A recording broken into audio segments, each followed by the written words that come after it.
दोस्तों आज movie TV पर आप 2022 की एकदम न्यू और फेमस सीरीज को देखने वाले हैं जिसका नाम है वेडनेसडे। तो कुर्सी की पेटी बांध लीजिए और मजे लीजिए। इस शो की मेन हीरोइन वेडनेसडे एडम्स नाम की एक अजीबोगरीब लड़की है। वो केवल 13 साल की होने के बावजूद इस छोटी लड़की में कोई इमोशंस नहीं दिखते हैं और इसका मौत के साथ एक अजीब जुनून है। वह काले और सफेद गोथिक कपड़े पहनने के लिए भी बदनाम है जो सभी को बहुत अजीब लगते हैं। पहले सीन में वेडनेसडे को उसके चेहरे पर एक खौफनाक नजर के साथ उसके हाई स्कूल में आते हुए दिखाया जाता है। अपने लोकर के अंदर वे अपने भाई पक्सले को उसके मुंह में एक एप्पल के साथ बंधा हुआ पाती है और जैसे ही वे उसे बाहर निकालती है अचानक वेडनेसडे को एक विजन आता है जिसमें वह देखती है कि किसने उसके भाई के साथ ये घिनौना काम किया। यहाँ हमें पता चलता है कि वह कोई सामान्य बच्ची नहीं है। वेडनेसडे किसी के पास्ट के साथ साथ फ्यूचर को भी छूकर देखने की क्षमता रखती है। जब उसे पता चलता है कि स्विमिंग टीम के बदमाशों का एक ग्रुप इसके पीछे है तो वह पिराना मछली से भरे हुए 2 बैग लेकर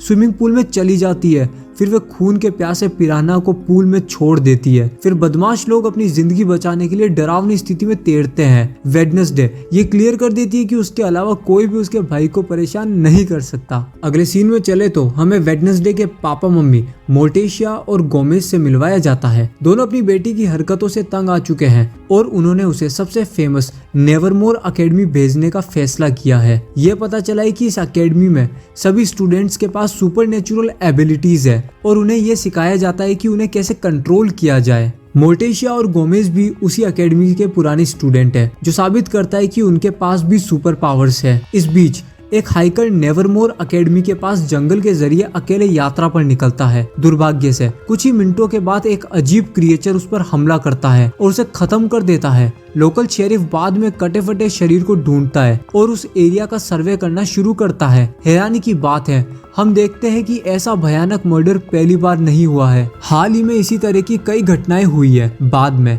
वेडनेसडे अकेडमी में आती है और प्रिंसिपल लरीसा विम्स से मिलती है जो नेवरमोर को पूरी तरह से चलाती है। वह उसे उसके रूममेट एनिड से मिलवाती है। वो एक वेयरवुल्फ है और वेडनेसडे से पूरी तरह ऑपोजिट है। एनिड एक जमीन से जुड़ी हुई लड़की है जिसके कमरे के किनारे चमकीले रंग से डेकोरेट करे हुए हैं, जबकि वेडनेसडे सभी चीजों को काले और गोथ कलर में पसंद करती है। बाद में एनिड वेडनेसडे को अकेडमी का एक ग्रैंड टूर कराती है और हर जगह दिखाती है। यहाँ पर अलग अलग शक्तियों वाले लोग हैं जैसे फैंग्स और वैम्पायर्स, फर्स और वेयरवुल्व्स, स्टोनर्स और पोथेट्स, गोरगोन्स जिनके सिर पर सांप होते हैं और स्केल्स सायरन होते हैं जो लोगों को हेरफेर करने की एबिलिटी रखते हैं। एनिड उसे स्कूल की सबसे पॉपुलर लड़की बियांका बार्कले से मिलवाती है जो एक गॉर्जियस सायरन है, और उसके एक्स बॉयफ्रेंड जेवियर थोरपे जो एक डेथ आर्टिस्ट है जो अपनी ड्राइंग्स को रियलिटी में बदल सकता है। इस बीच जैसे ही एडम्स परिवार अपनी कार में चला जाता है गोमेज एक जिंदा हाथ को छोड़ देता है। उसे उसकी बेटी पर नजर रखने का काम सौंपा गया है। अगले दिन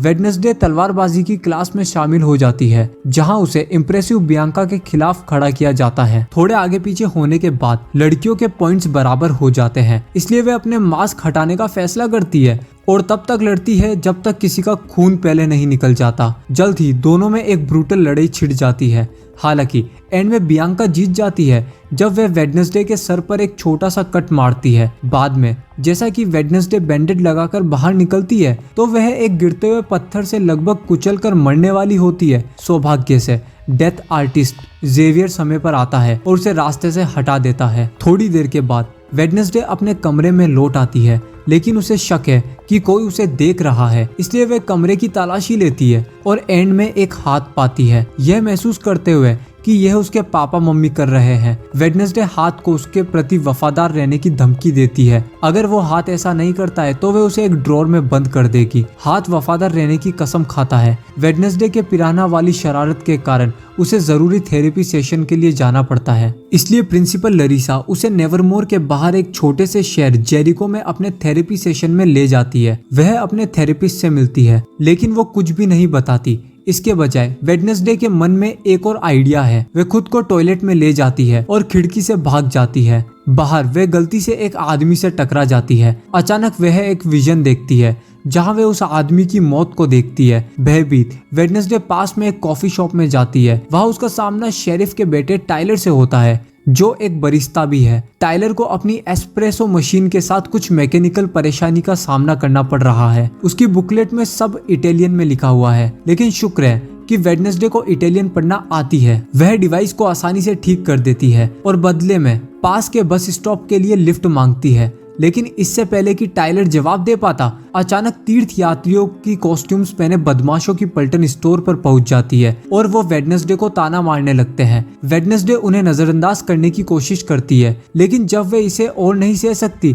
तो वे पलटवार करती है और आसानी से उन्हें नीचे गिरा देती है। थोड़ी देर बाद प्रिंसिपल लरीसा शरीफ के साथ स्टोर पर आती है और बदमाशों को नोटिस करती है। गुस्से में वह शेर से दूर जाने से पहले वेडनेसडे को बहुत डांट लगाती है। अकेडमी वापस जाते समय वे एक भयानक कार के मलबे से गुजरते हैं। विक्टिम वही शख्स था जिसे वेडनेसडे ने पहले अपने विजन में देखा था। बाद में उस रात वे डाम बालकनी में अपने सेलो पर एक डरावना सॉन्ग बजाती है। यह एक पूर्णिमा की रात है और बैकग्राउंड में कई वेयरवुल्फ्स को गरजते हुए सुना जा सकता है। हालांकि एनिड, जो खुद एक वेयरवुल्फ है, बताती है कि वह उसके साथ शामिल नहीं हो रही है क्योंकि वह खुद को बदल नहीं सकती है। इस बीच टाइलर के कमरे में वो हाथ आ जाता है जो उसे वेडनेसडे को फोन करने के लिए कहता है। हालांकि भयभीत वह मजबूर होता है और दोनों वीडियो चैटिंग शुरू करते हैं।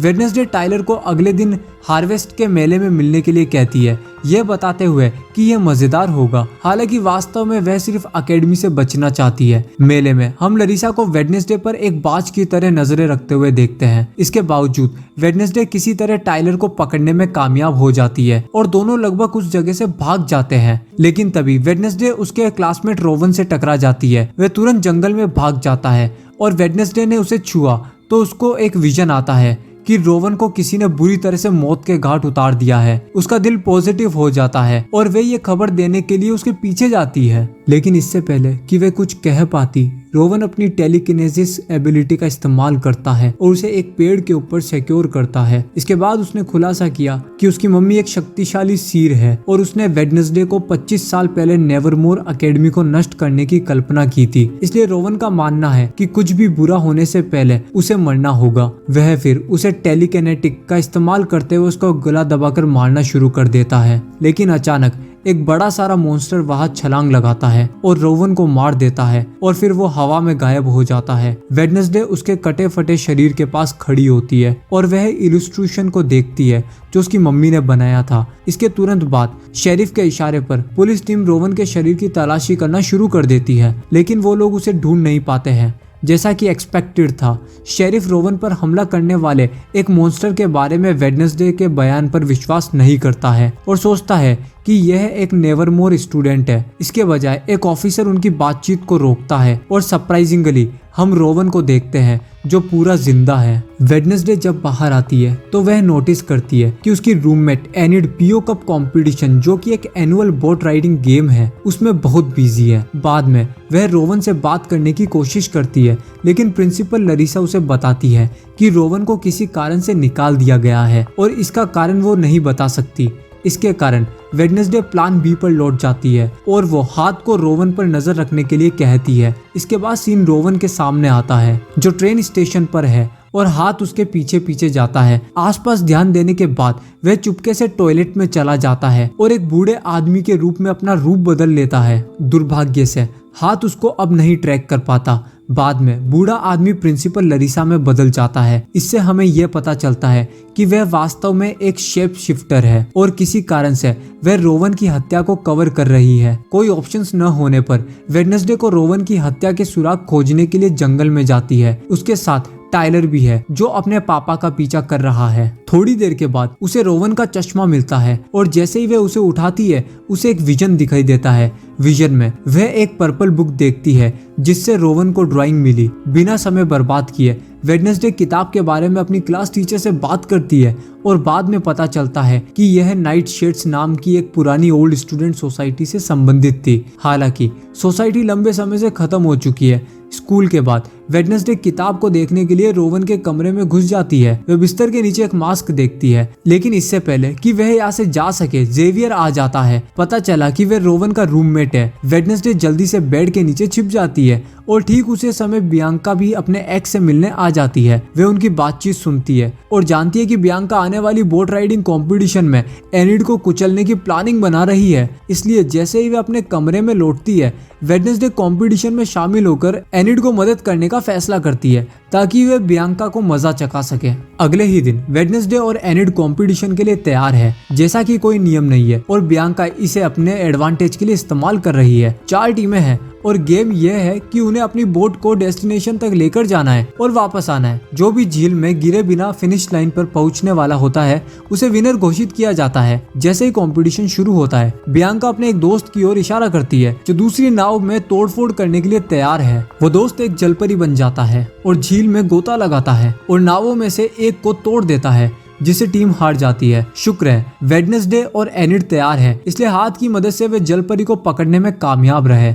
हालांकि कॉन्टेस्ट के दौरान वेडनेसडे को एक और विजन आता है। इस बार वह खुद का एक सुनहरे बाल वाला वर्जन देखती है और वह वर्जन उसे बताती है कि वह एक चाबी है। कंफ्यूज्ड वेडनेसडे हकीकत में आती है। उसे पता चलता है कि बियांका की टीम रेस में सबसे आगे है। हार मानने को वो बिल्कुल तैयार नहीं है। वह और एनिड डर्टी गेम खेलने का फैसला करते हैं। वे उसके खिलाफ उसी के तरीकों का इस्तेमाल करते हैं और एंड में कंपटीशन जीत जाते हैं। इसके साथ ही किसी नॉन साइरन टीम ने 4 दशकों में पहली बार ये प्रतियोगिता जीती है। बाद में विजेता टीम को प्रिंसिपल लरीसा द्वारा सम्मानित किया जाता है। वो एनिड को पोकअप ट्रॉफी देती है। हालांकि वेडनेसडे उस अटेंशन को नहीं समझ पा रही है, इसलिए वे नेवरमोर एकेडमी के पुराने स्टूडेंट एडगर एलन पो के स्टेचू के पास जाती है। अचानक वह पत्थर की उस किताब के नीचे एक सिंबल देखती है। यह वही सिंबल है जो उस पिक्चर में था जिसे रोवन ने मौत के घाट उतरने से पहले उसे सौंप दिया था। वेडनेसडे जल्दी से किताब में दी गई पहेलियों की एक सीरीज को हल करती है और एक सुराग पाती है कि जो 2 बार चुटकी।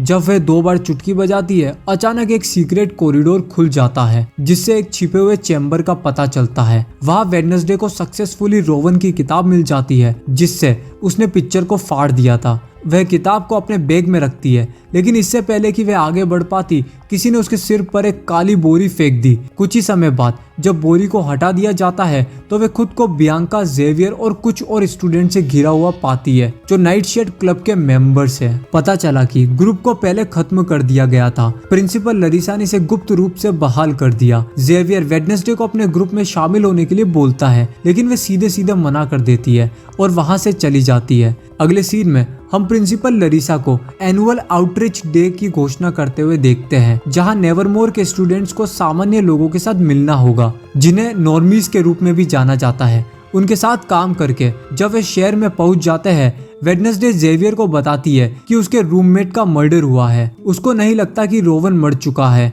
क्योंकि उसे केवल एकेडमी से निकाल दिया गया था। इसके बावजूद वेडनेसडे उसे वह तस्वीर दिखाती है जो रोवन की मम्मी ने बनाई थी। जेवियर इसे करीब से देखता है और खुलासा करता है कि तस्वीर में जो आदमी है वह वास्तव में जेरिको के फाउंडर जोसेफ क्रैकस्टोन है। थोड़ी देर के बाद वेडनेसडे ने पिलग्रिम वर्ल्ड में वॉलंटियर करने का फैसला किया। ये जगह जेरिको का इतिहास रखती है। वहाँ उसकी मुलाकात एक यंग बॉय यूजीन से होती है। उसके साथ बी कीपिंग क्लब में दोस्ती हुई थी। दोनों तुरंत बात करने लगते हैं और आसपास की जगह को ऑब्जर्व करना शुरू कर देते हैं। जल्दी स्टूडेंट्स को पिलग्रिम वर्ल्ड की केयरटेकर मिस अर्लीन से मिलवाया जाता है। वह उन्हें एक टूर देती है और जोसेफ क्रैक्सटन की कुछ पसंदीदा आर्टिफैक्ट्स के बारे में बात करती है। वेडनेसडे आर्टिफैक्ट्स के बारे में और पूछती है और सीखती है कि उनके पास ओरिजिनल फार्म टूल्स, टेबलवेयर और यहाँ तक कि फैमिली चैम्बर POTEW भी है। वह वहाँ काम करना चाहती है लेकिन नहीं कर सकती क्योंकि उसे रीइनोवेट किया जा रहा है। इसके बजाय वे सभी लोकल टूरिस्ट को फज और केक बांटने के लिए ओल्ड फटगेरी में काम करने जा रहे हैं। बाद में वेडनेसडे यूजीन की मदद से क्रैकस्टोन परिवार के चैम्बर में घुस जाती है। उसे पुराने मीटिंग हाउस की एक पेंटिंग मिलती है जिसमें उसकी विजन वाली लड़की शामिल है। कुछ ही समय बाद उसे वह किताब भी मिल जाती है जो लड़की ले जा रही थी। हालांकि जब वेडनेसडे को पता चलता है कि पेजेस खाली है तो उसे शक हुआ कि यह नकली है। तभी केयरटेकर अर्लीन आती है और उसे पकड़ लेती है। वेडनेसडे ओरिजिनल बुक के बारे में पूछती है और अर्लीन ने झिझकते हुए खुलासा किया कि यह पिछले महीने चोरी हो गई थी।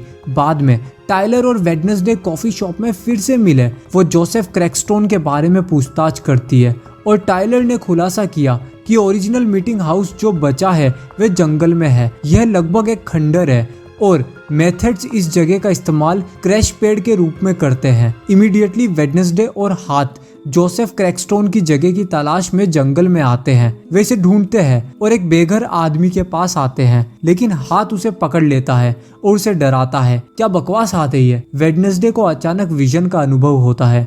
इस बार वे अतीत में 400 साल की यात्रा करती है। हम उस ब्लॉन्ड लड़की को देखते हैं जिसका उसने पहले विजन में सामना किया था। सारे गांव के लोग लड़की को घेर रहे हैं क्योंकि वह उसे शैतान की संतान कहते हैं। जल्द ही जोसेफ क्रैकस्टोन भीड़ में आता है और उसे गुड्डी एडम्स कहता है। वह उस पर चुड़ैल होने का आरोप लगाता है और उसकी मम्मी के साथ दूसरे आरोपी लोगों को खलियान में मारने को बोलता है। बदले में गुड्डी ने उन पर उनकी जमीन चुराने, निर्दोषों को मारने और उनकी शांतिपूर्ण आत्मा को लूटने का भी आरोप लगाया। गुस्से में जोसेफ थोड़ी देर के लिए उसे घूरता है और फिर खलियान में आग लगा देता है। गुड्डी अपनी माँ को छुड़ाने की कोशिश करती है, लेकिन उसकी सारी कोशिश बेकार हो जाती है। एंड में जब कोई उम्मीद नहीं बची तो वह एक जंगल के दरवाजे से भाग निकली। इस बीच वेडनेसडे उनके साथ खलियान में यह सब देखती है। गुड्डी जल्दी ही उसके पास जाती है और दावा करती है कि जोसेफ अपनी लड़ाई को तब तक नहीं रोकेगा जब तक कि वह उन सभी को मार नहीं देता। इस घटना के साथ वेडनेसडे अपने लंबे विजन से जागती है और चिरकुट हाथ को सब कुछ समझाती है। अचानक वे उसी मॉन्स्टर को देखते हैं